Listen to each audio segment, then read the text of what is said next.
അദ്ദേഹം ഈ സാങ്കേതിക കേരളത്തിലെ ഈ ഭാവി കേരളത്തെക്കുറിച്ചാണ് നമ്മൾ ചർച്ച ചെയ്യുന്നത്. ഭാവി കേരളത്തിൽ നമ്മൾ ഒരു ചവിട്ടുപടിയായിരുന്നു മൊബൈൽ ഫോൺ. അതിൻ്റെ ആദ്യത്തെ പ്രയോക്താക്കളൊരാളായിരുന്നു അദ്ദേഹം എന്ന് നമുക്കെല്ലാവർക്കും അറിയാം. അദ്ദേഹം വളരെ വിശദമായി മനോരമ ഇയർ ബുക്കിൽ ഭാവി കേരളം എന്താകണം ഒരു വിശദമായൊരു ലേഖനം അദ്ദേഹം എഴുതിയിട്ടുണ്ട്. അത് മലയാളത്തിലാണ്. മാത്രമല്ല നമ്മുടെ കേരള എന്നാണ് എല്ലാവരും പറഞ്ഞുകൊണ്ടിരുന്നത്. അത് കേരളം എന്ന് വേണം എന്നാവശ്യപ്പെട്ടതാണ് BJP സംസ്ഥാന അധ്യക്ഷൻ.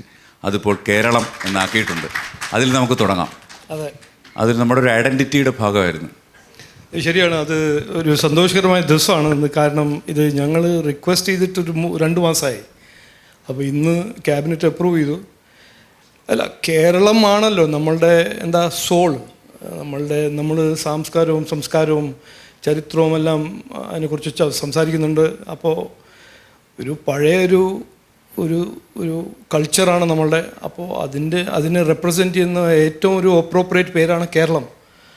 അപ്പോൾ ഞങ്ങൾ BJP എന്ന് പറഞ്ഞാൽ BJP കേരളം എന്ന് പറഞ്ഞിട്ട് കുറച്ച് കാലമായി ഞങ്ങൾ അങ്ങനെ മുമ്പോട്ട് പോകുന്നൊരു പാർട്ടിയായിരുന്നു. പക്ഷേ എനിക്ക് തോന്നുന്നത് ഇത് അതിൻ്റെ ടൈമിങ്ങും നല്ലതാണ്. എന്നോട് ഇന്ന് ആരോ ചോദിച്ചു ഇതെന്താണ് ഇലക്ഷൻ്റെ മുമ്പ് നടക്കുന്നത്. അപ്പോൾ ഞാൻ പറഞ്ഞു, നോക്കൂ, ഈ നാട്ടിലെ എത്രയോ കാര്യങ്ങൾ 60 കൊല്ലമായിട്ട് ആരും ചെയ്യാത്ത സ്ഥിതിയിൽ മാറ്റാനാണ് ഞങ്ങൾ വന്നിരിക്കുന്നത്. ഇതിനു മുമ്പും ഒരു സർക്കാർ ഉണ്ടായിരുന്നു, UPA സർക്കാർ ഉണ്ടായിരുന്നു. അവർക്ക് ചെയ്യാൻ കഴിഞ്ഞ ഒരു കാര്യമായിരുന്നു, ചെയ്തില്ല. ഞങ്ങൾക്ക് ചെയ്യാൻ ഒരു അവസരം കിട്ടി. അത് ഭാഗ്യം, ഞങ്ങളുടെ ഭാഗ്യം. കേരള എന്ന ഒരു നാടിനെ ഇപ്പോൾ കേരളം ആക്കാൻ ഞങ്ങൾക്കൊരു അവസരം കിട്ടിയത് ഞങ്ങളുടെ ഭാഗ്യമായിട്ട് ഞങ്ങൾ കാണുന്നു. അപ്പോൾ സന്തോഷകരമായ ദിവസമാണ്. ഭാവി കേരളത്തെക്കുറിച്ചൊരു 25 വർഷം നമ്മൾ ചിന്തിക്കേണ്ട ഒരു സമയമാണ്. അങ്ങെപ്പോഴും പറയുന്ന ഒരു കാര്യമാണ്, ഏതൊക്കെ മേഖലകളിലാണ് നമ്മളിനി ശ്രദ്ധിക്കേണ്ടത്. പ്രത്യേകിച്ച് AI കാലമാണ്. അതുപോലെ നിർമ്മിത ബുദ്ധി കൂടുതൽ മേഖലകളിലേക്ക് പോകുന്നു. IT, അതുപോലെ ഞാൻ നേരത്തെ പറഞ്ഞതുപോലെ മൊബൈൽ ഫോൺ നമ്മുടെ വിപ്ലവം ഉണ്ടാക്കിയൊരു അതിൻ്റെ ആദ്യ കാലത്തിലെ ആളുകളിൽ ഒരാളാണ് അങ്ങ്. ഏത് മേഖലകളിലാകണം നമ്മൾ ഊന്നൽ കൊടുക്കേണ്ടത്? അല്ല, ഇതിനെക്കുറിച്ച് ഒരു അരമണിക്കൂറൊന്നും പോരാ സംസാരിക്കാൻ. എനിക്ക് ഇതിനെക്കുറിച്ച് നിങ്ങളിങ്ങനെ ചോദിക്കുമ്പോൾ ഒരു 1-2 മണിക്കൂർ സംസാരിക്കാൻ താല്പര്യമുണ്ട്. പക്ഷെ ആ സമയമില്ലല്ലോ. അതുകൊണ്ട് ഞാൻ ഒരു കാര്യം പറയാം. എൻ്റെ ഒരു എക്സ്പീരിയൻസിലും കുറച്ചെല്ലാം സാമാന്യ ബുദ്ധിയുണ്ട്.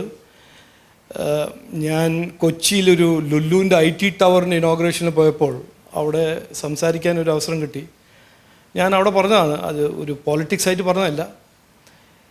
വരാൻ പോകുന്ന കാലത്തിലെല്ലാം അതിനെ ഡിഫൈൻ ചെയ്യുന്ന ഒരു ട്രെൻഡ്സ്, അത് ടെക്നോളജിയാണോ, ഓൺട്രപ്രണർഷിപ്പാണോ, മൈക്രോ ഇൻഫ്ലുവൻസർ ആണോ, അങ്ങനെ 4-5 ട്രെൻഡ് ഉണ്ട്. ആ ട്രെൻഡെല്ലാം നോക്കുമ്പോൾ നമ്മുടെ നാട്, നമ്മുടെ കേരളം ഇന്ന് ഒരു ഡിസ്പാഷനറ്റ്ലി നമ്മൾ അസസ് ചെയ്താൽ 10-15 കൊല്ലം പിന്നിലാണ്. ഈ വരാൻ പോകുന്ന കാലത്തിൽ ഇനിയിപ്പോൾ 4 കൊല്ലം 5 കൊല്ലം ആരും പ്രെഡിക്റ്റ് ചെയ്യാൻ പറ്റില്ല. നമ്മൾ കാണുന്ന conventional industry, conventional economic models എല്ലാം ഡിസ്റപ്റ്റ് ആവാൻ പോവുക. അതിൽ സ്കില്ലും ടാലൻറ്റുമുള്ള സംസ്ഥാനം, സ്കില്ലും ടാലൻറ്റുള്ള സംഘടനകൾ, റെലവൻറ്റ് കഴിവുള്ള സ്ഥാപനങ്ങൾ, സംസ്ഥാനങ്ങൾ, അവരാണ് സക്സീഡ് ചെയ്യാൻ പോകുന്നത്. അപ്പോൾ നമ്മുടെ ചരിത്രത്തിൽ ഒരു ഓപ്പർച്യൂണിറ്റിയും ഒരു ചാലഞ്ചായ ഒരു സമയം ഇതുവരെ ഉണ്ടായിട്ടില്ല. കാരണം ഇതിനു മുമ്പ് കാശുണ്ടെങ്കിൽ ബിസിനസ് ഉണ്ടാക്കാം, സക്സസ് ആവാം. കാശുണ്ടെങ്കിൽ ഒരു സ്ഥാപനം തുടങ്ങാം. ഇനി വരാൻ പോകുന്ന കാലത്ത് അതല്ല. കഴിവില്ലെങ്കിൽ കാശുണ്ടെങ്കിലും നടക്കില്ല. അപ്പോൾ ഒരു സ്റ്റേറ്റിൻ്റെ, ഒരു കൺട്രീൻ്റെ ഏറ്റവും പ്രധാനപ്പെട്ട ആസറ്റ് എന്ന് പറഞ്ഞാൽ സ്കിൽഡ് ടാലൻ്റാണ്. അത് ഓട്ടോമാറ്റിക്കായിട്ട് ക്രിയേറ്റ് ചെയ്യുന്ന ഒരു പ്രോഡക്റ്റ് ഒന്നുമല്ല. അതിനൊരു സ്ട്രാറ്റജി ഉണ്ടാവണം, അതിനു വേണ്ടി ഒരു ഇൻഫ്രാസ്ട്രക്ചർ ഉണ്ടാവണം, അതിനു വേണ്ടി ഒരു താല്പര്യം ഉണ്ടാവണം. അത് രാഷ്ട്രീയ താല്പര്യമോ ബിസിനസ് താല്പര്യമോ അങ്ങനെ ഉണ്ടാവണം.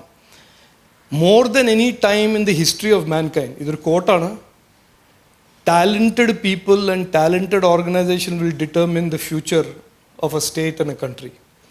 ആ സമയത്താണ് നമ്മൾ അതിൽ AI ആണോ, സെമി കണ്ടക്ടർ ആണോ, ഇലക്ട്രോണിക്സ് ആണോ, ഇതെല്ലാം വളരെ ഡിഫൈൻ ചെയ്യാൻ പോകുന്ന കാര്യങ്ങളാണ്. ടെക്നോളജീസുമാണ്, ഏരിയാസാണ്. അതുകൊണ്ടാണ് ഞാനൊരു സ്റ്റക്ക് റെക്കോർഡ് പോലെ ഒരു 8-10 മാസമായിട്ട് പറഞ്ഞത്, വികസനം ഒരു പൊളിറ്റിക്കൽ സ്ലോഗനല്ല, ഒരു നെസസിറ്റിയാണ്. നമ്മുടെ സർവൈവലിനും നമ്മളുടെ സക്സസ്സിന് വേണ്ടി ഒരു റിക്വയർഡ് എലിമെൻ്റാണ്. നമ്മൾ വിവാദം ചെയ്തോട്ടെ, ഞാനിപ്പോൾ ശിവൻകുട്ടി അദ്ദേഹത്തിന് ഇപ്പോൾ കണ്ടല്ലോ, 60% 50% വിവാദ രാഷ്ട്രീയം ചെയ്തുള്ള വിവാദങ്ങൾ നമ്മൾ ബ്രോഡ്കാസ്റ്റ് ചെയ്യുക, ഡിസ്കസ് ചെയ്യുക, ഡിബേറ്റ് ചെയ്യുക. പക്ഷേ ഒരു 40-50% നമ്മളെ ഭാവിയെക്കുറിച്ച് ചർച്ച ചെയ്യണം. അപ്പോൾ ഇവരെ ഞാൻ വരുമ്പോൾ സുരേഷിനോട് പറഞ്ഞു, സന്തോഷം, ഭാവി കേരളത്തിനെക്കുറിച്ച് ഒരു നയരേഖ എന്ന് ചർച്ച ചെയ്യാൻ അവിടെ എഴുതിയാണ്, നമുക്ക് ചർച്ച ചെയ്യാം.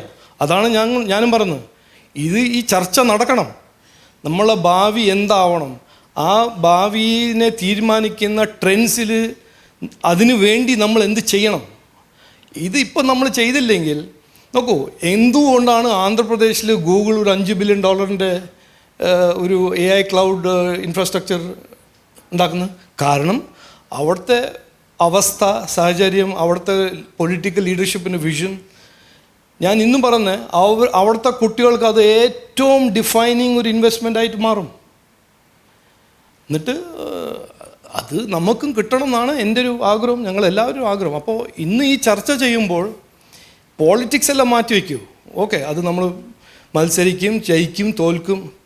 പക്ഷെ അതിൻ്റെ ഒരു കോമൺ ത്രെഡായിട്ട് ഈ ഭാവി കേരളം, ആ ഭാവി കേരളത്തിൻ്റെ ഫണ്ടമെൻ്റൽ ബിൽഡിംഗ് ബ്ലോക്സ് എന്തെല്ലാമാണ്, അതിനെക്കുറിച്ച് എല്ലാ രാഷ്ട്രീയ പാർട്ടിയും ഒരു 40% എങ്കിലും ഡിബേറ്റ് ചെയ്യണം, ചർച്ച ചെയ്യണം എന്നാണ് ഞങ്ങളുടെ ആഗ്രഹം.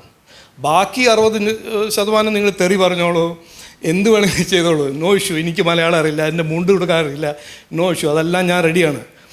പക്ഷേ അറ്റ്ലീസ്റ്റ് ഒരു 40% ഈ ടെക്നോളജി മേഖലയിൽ നമ്മുടെ കുട്ടികൾക്ക് എന്തെല്ലാം ചെയ്തു കൊടുക്കണം, എന്തെല്ലാം ഇൻഫ്രാസ്ട്രക്ചർ ഉണ്ടാക്കി കൊടുക്കണം, അവർക്ക് എന്തെല്ലാം സ്കിൽ പ്രോഗ്രാംസ് നമ്മൾ ഉണ്ടാക്കി കൊടുക്കണം, ഇതെല്ലാം ചർച്ച ചെയ്യണ്ടേ? അങ്ങയുടെ ലേഖനത്തിൽ കേരളത്തിൻ്റെ ഭൂപ്രകൃതിയെക്കുറിച്ചെല്ലാം വളരെ വിശദമായി പറയുന്നുണ്ട്. മാത്രമല്ല, ഇന്ത്യയിൽ വേറെ ഏതെങ്കിലും സംസ്ഥാനത്ത് ഒരേ വേഷവിധാനം കൊണ്ട് ഒരു വർഷം മുഴുവൻ ജോലി ചെയ്യാൻ പറ്റുന്ന മറ്റൊരു സംസ്ഥാനം ഉണ്ടെന്ന് തോന്നുന്നില്ല. കേരളത്തിൻ്റെ വെർട്ടിക്കൽ ഗ്രോത്ത് ആണെന്നും അങ്ങ് പറയുന്നുണ്ട്. കേരളത്തിന് സ്വീകരിക്കാൻ പറ്റുന്ന ഈ ഒരു 25-30 ഇയേഴ്സ് നമ്മൾ നോക്കുമ്പോൾ എന്തായിരിക്കണം ഒരു വികസന മാതൃക ഏറ്റവും അടിസ്ഥാനപരമായി? അല്ല, എൻ്റെ ഒരു അഭിപ്രായം ഞാൻ പറഞ്ഞുതരാം. ഈ ഫസ്റ്റ് ഓഫ് ഓൾ ഈ നമ്മൾ 30 കൊല്ലം 40 കൊല്ലം നോക്കണ്ട, അത് നോക്കിയിട്ട് ഒരു കാര്യമില്ല. കാരണം അടുത്ത 10 കൊല്ലം തന്നെ എനിക്ക് പ്രെഡിക്റ്റ് ചെയ്യാൻ പറ്റുന്നില്ല. അങ്ങനത്തെ ഒരു ഡിസ്റപ്ഷനാണ് വരാൻ പോകുന്നത്. അപ്പോൾ നമ്മൾക്ക് ഒരു തീരുമാനം സേഫായിട്ട് എടുക്കാം. എന്താണെങ്കിലും ഭാവിയെ തീരുമാനിക്കുന്ന എന്ത് ട്രെൻഡാണെങ്കിലും ഏറ്റവും പ്രധാനപ്പെട്ട അതിൻ്റെ ഇൻഗ്രീഡിയൻ്റ് ആയിരിക്കും നമ്മുടെ കുട്ടികൾ, നമ്മുടെ ടാലൻറ്റഡ് കുട്ടികൾ. നമ്മളുടെ സ്ഥിതി എന്താണെന്ന് ഞാൻ പേര് പറയുന്നില്ല. ഒരു രാഷ്ട്രീയക്കാരൻ ഇന്നലെ ഞാനൊരു പോഡ്കാസ്റ്റ് കാണുകയാണ്. അയാൾ വളരെ അഭിമാനത്തോട് പറയാണ്, ഇൻഫൻറ്റ് മോർട്ടാലിറ്റി റേറ്റ് കേരളത്തിൽ ഏറ്റവും കമ്മിയാണ്. നല്ലതാണ്. പക്ഷെ അതിൻ്റെ അണ്ടർലൈൻ ഫാക്ടറൊന്നും നമ്മൾ മനസ്സിലാക്കിയിട്ടുണ്ടോ? ഏറ്റവും കൂടുതൽ യൂത്ത് മൈഗ്രേഷൻ കേരളത്തിൽ നിന്നാണ്. അപ്പോൾ യൂത്ത് അല്ലേ കുട്ടികളുണ്ടാക്കുന്നത്. അപ്പോൾ കുട്ടികളുണ്ടാക്കുന്ന യൂത്ത് ഇവിടുന്ന് മൈഗ്രേറ്റ് ചെയ്യുകയാണെങ്കിൽ പിന്നെ ഇൻഫൻറ്റ് മോർട്ടാലിറ്റി കമ്മിയാവില്ലേ? അപ്പോൾ അല്ല, ഒരു ഔട്ട് ഓഫ് കോണ്ടെക്സ്റ്റ് ഇൻഡെക്സ് എടുത്തിട്ട് നമ്മൾ അസസ് ചെയ്യുന്നത് കറക്റ്റല്ല. നമ്മളിപ്പോൾ അത് ആരാണെങ്കിലും ഇത് രാഷ്ട്രീയ പ്രിസം കൂടെ നോക്കേണ്ട ആവശ്യമില്ല. നമ്മുടെ കുട്ടികൾ ഇന്ന് പഠിക്കാനും തൊഴിലവസരങ്ങൾക്ക് വേണ്ടിയിട്ടും സ്റ്റാർട്ടപ്പും ഓൺട്രപ്രണർഷിപ്പിനും ഇവിടുന്ന് പുറത്തു പോകുന്നു. ഇതാണ് സ്ഥിതി.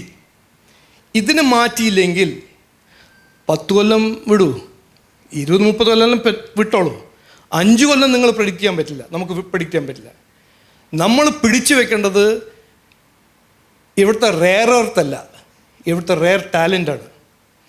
അതിനൊരു പോളിസി ഇല്ല, അതിനൊരു ഔട്ട്ലുക്കില്ല, അതിനൊരു വിഷനില്ല. ഇത് ചെയ്തില്ലെങ്കിൽ എനിക്കിപ്പോൾ ഇന്ന് ഇവിടെ പ്രെഡിക്റ്റ് ചെയ്യാം, അല്ല ഇലക്ട്രോണിക്സ് ആണ് ഫ്യൂച്ചർ, AI ആണ് ഫ്യൂച്ചർ, സെമി കണ്ടക്ടറാണ് ഫ്യൂച്ചർ, ഇതെല്ലാം പറഞ്ഞാൽ പിന്നെ ആരും പിന്നെ കൗണ്ടർ ചെയ്യില്ല.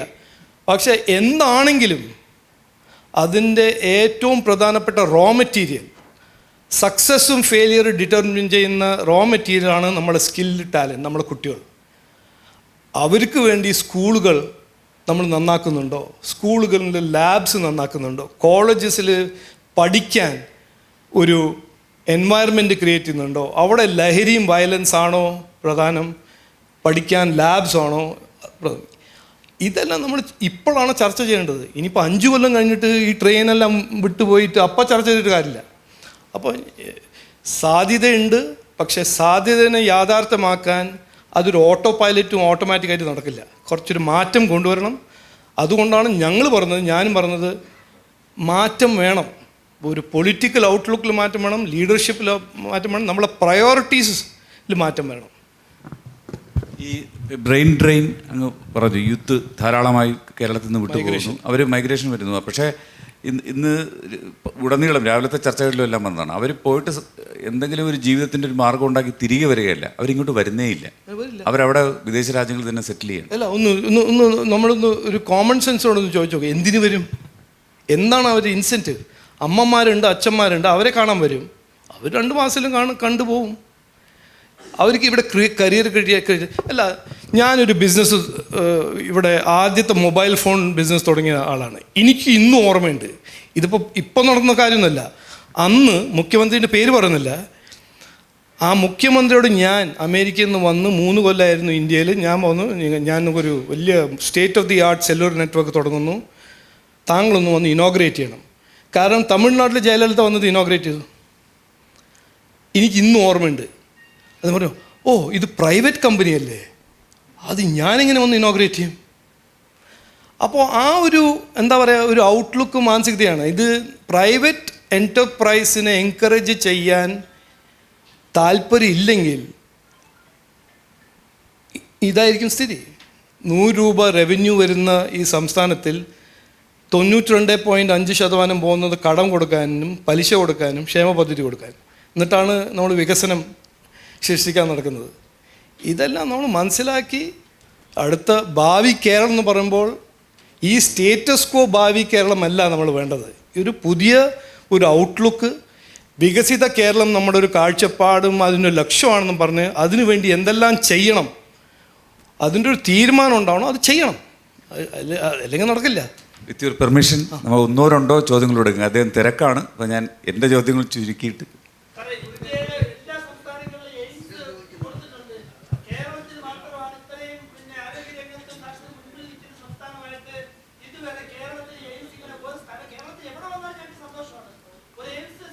എനിക്കും സന്തോഷമാണ്.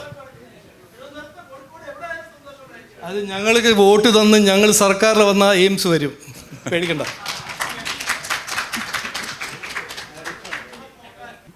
ഈ പിന്നെ യൂത്ത് മൈഗ്രേഷൻ എങ്ങനെ ഇൻഫന്റ് മോർട്ടാലിറ്റി എഫക്ട് ചെയ്ത്? യൂത്ത് മൈഗ്രേഷൻ വരുമ്പോൾ അത് ബർത്ത് റേറ്റ് അല്ലേ കുറയുള്ളൂ, മോർട്ടാലിറ്റി ഇതുമായിട്ട് എന്താ കണക്ട് ചെയ്യുന്നത്? ബർത്ത് റേറ്റ് കമ്മിയാവുമ്പോൾ ഇൻഫന്റ് മോർട്ടാലിറ്റി കമ്മിയാവില്ലേ? മോർട്ടാലിറ്റി അതിൻ്റെ ലൈഫല്ലേ സാർ? അല്ല, ചൈൽഡിൻ്റെ ലൈഫാണല്ലോ. if child birth reduces, will mortality not reduce? അല്ല, ഞാൻ അതിനെ തർക്കിക്കാനല്ല പറഞ്ഞത്. ഞാൻ പറഞ്ഞത് അതിനെ വലിയൊരു ആട്രിബ്യൂട്ടായിട്ട് കാണണ്ട. അത് പറയുമ്പോൾ യൂത്ത് മൈഗ്രേഷനും വർദ്ധിക്കുന്നുണ്ടെന്ന് പറയണ്ടേ? അതാണ് ഞാൻ പറയുന്നത്. അതൊരു തെറ്റാണെന്ന് ഞാൻ പറഞ്ഞില്ല. പക്ഷേ ഇതൊരു ഫുൾ പിക്ചർ കൊടുക്കാണ്ട് ഇതൊരു കേരള മോഡൽ എന്ന് പറഞ്ഞിട്ടാണ് നമ്മൾ ഈ സ്ഥിതിയിൽ കൊണ്ടുവന്നിരിക്കുന്നത്. മനസ്സിലായില്ലേ? ഇത് കേരള മോഡലല്ല, കേരളം മോഡൽ നമ്മൾ ഇനി സൃഷ്ടിക്കണം. അതാണ് ഈ ഭാവി കേരളം ഇവിടെ ചർച്ച നടക്കുന്നത്. അതാണ് കേരളം മോഡൽ. ഓക്കെ സർ, അത് നമ്മൾ ബഹുമാനപ്പെട്ട മുഖ്യമന്ത്രിയോട് ചോദിക്കണം. ഞാൻ പോയിട്ടാണ് അവിടെ മൻസുഖ് മാണ്ഡവ്യ വഴി 550 കോടിൻ്റെ സാങ്ഷൻ സെൻട്രൽ ഗവൺമെൻറ് തയ്യാറായിരുന്നു. പക്ഷേ ഇവിടുത്തെ സർക്കാരാണ് എസെൻഷ്യലായിട്ട് ഈ സർട്ടിഫിക്കറ്റ് കൊടുക്കാത്തത്. ചോദിക്കണം. Okay sir, good afternoon sir. Doctor Radhakrishnan, retired scientist. ഇപ്പോൾ സാർ, നമ്മളെല്ലാം ഹൈഫൈ കാര്യങ്ങളാണ് ഡിസ്കസ് ചെയ്യുന്നത്. Because I work among the traditional and all these things. അപ്പോൾ നമ്മുടെ റിയൽ സോളിനെ നമ്മൾ കീപ്പ് ചെയ്യുന്നത്, that is our traditional knowledge. I am talking not about Kerala but also the whole India as well as the world. See, then നമ്മളൊരു എന്താണ്, without we are a physical body without a soul. So please give equal importance to the conservation of traditional knowledge as well as we can go the latest developments, because today's modern is, as you rightly said, is tomorrow's traditional. So that's why, and also നമുക്ക് ഏറ്റവും എന്താണ് നമ്മളെ development എന്ന് വെച്ചാൽ എന്താണ്? Development എന്ന് വെച്ചാൽ we want good air, good water, happiness, life happiness. That is the real development. Okay. So we had to make a policy on that. Okay. Thank you, sir. Thank you. അല്ല ഞാൻ ഭയക്കുന്നില്ലല്ലോ, ഞാൻ അത് എല്ലാവരും അവകാശമാണ്. എവിടെയെങ്കിലും നോക്കൂ, ഇതിൽ മോഡേൺ വേൾഡിൽ ഒരു ഇക്വേഷൻ ഞാൻ പറഞ്ഞുതരാം. Investment comes to where talent is. അത് നിക്ഷേപം വരുന്നത് ടാലൻറ്റ് നോക്കിയിട്ട് വരും. ടാലൻറ്റ് പോകുന്നത് അവസരങ്ങൾ കിട്ടുന്ന സ്ഥലത്ത് ടാലൻറ്റ് പോകും. അതിനാരും നിർത്താനൊന്നും പറ്റില്ല, ബ്രേക്ക് തുടങ്ങാം. പക്ഷേ നമ്മളുടെ ടാലൻറ്റ് നമ്മുടെ നാട്ടിലുണ്ടായാൽ ഇക്കണോമിക് ആക്ടിവിറ്റി നമ്മുടെ നാട്ടിൽ സൃഷ്ടിക്കും. ഇതൊരു ബേസിക് ഫാക്റ്റാണ്. അപ്പോൾ നമുക്ക് താല്പര്യം ഉണ്ടെങ്കിൽ നമ്മുടെ കുട്ടികളെ ഇവിടെ വയ്ക്കുക, നമ്മുടെ കുട്ടികൾ ഇവിടെ സക്സീഡ് ചെയ്യട്ടെ. എന്തിനാണ് അവർ പുറത്ത് പോയി സക്സീഡ് ചെയ്യുന്നത്? അതാണ് ഞാൻ. നമുക്ക് വൈൻഡപ്പ് ചെയ്യാം. അപ്പോൾ ഈ തിരഞ്ഞെടുപ്പിന് മുന്നോടിയായി മുന്നോട്ട് വയ്ക്കുന്ന ഒരു 5 കാര്യങ്ങൾ കേരളത്തിന് മുമ്പിൽ വയ്ക്കുന്ന. അല്ല, 5 കാര്യമൊന്നും എനിക്ക് പറയാനില്ല. എനിക്ക് 5 തവണ ഞാൻ വികസിത കേരളം വികസിത കേരളം വികസിത കേരളം വികസിത കേരളം എന്നും പറയും. സമയം കുറവാണ്. അല്ലല്ല, എനിക്കങ്ങനെ എനിക്ക് ഒരു സിംഗിൾ ട്രാക്ക് മൈൻഡാണ്. നാടിനെ ഒരു വികസിത കേരളമാക്കണം എന്നാണ് എൻ്റെ ഒരു ലക്ഷ്യം. അതിനുവേണ്ടി ഞാൻ 24 മണിക്കൂറും 365 ദിവസം അധ്വാനിക്കുന്നുണ്ട്. കാരണം ഇതുവരെ വിവാദ രാഷ്ട്രീയമായിരുന്നു ഇവിടെ പ്രധാനം. ഇനിയിപ്പോൾ ഞാൻ ആഗ്രഹിക്കുന്നത് വികസിത രാഷ്ട്രീയം, ഒരു വികസനം ഉള്ള രാഷ്ട്രീയം, മത്സരമായിട്ട് രാഷ്ട്രീയം മാറട്ടേതാണ് ഞാൻ പറയാൻ ആഗ്രഹിക്കുന്നത്. എൻ്റെ ഐഡിയാസിനെ കുറിച്ച് കുറേ ഐഡിയാസ് ഉണ്ട്. ഞാൻ അത് മാനിഫെസ്റ്റോയിൽ പറയാം. മാനിഫെസ്റ്റോ ഒന്ന് വായിക്കണം. ഞങ്ങൾ മാർച്ചിൽ മാനിഫെസ്റ്റോ മുമ്പിൽ വയ്ക്കും. വികസിത കേരളം സൃഷ്ടിക്കാൻ ഒരു മാനിഫെസ്റ്റോ ഞങ്ങൾ മുമ്പിൽ വയ്ക്കും. എന്തായാലും അദ്ദേഹത്തിൻ്റെ കാഴ്ചപ്പാടുകൾ മനോരമ ഇയർ ബുക്കിലും വായിക്കാം. വളരെ നന്ദി ശ്രീ രാജീവ് ചന്ദ്രശേഖർ, ഈ അവസരത്തിൽ ഈ കുറഞ്ഞ സമയത്തിൽ ഞങ്ങളോടൊപ്പം ചിലവഴിച്ചത്.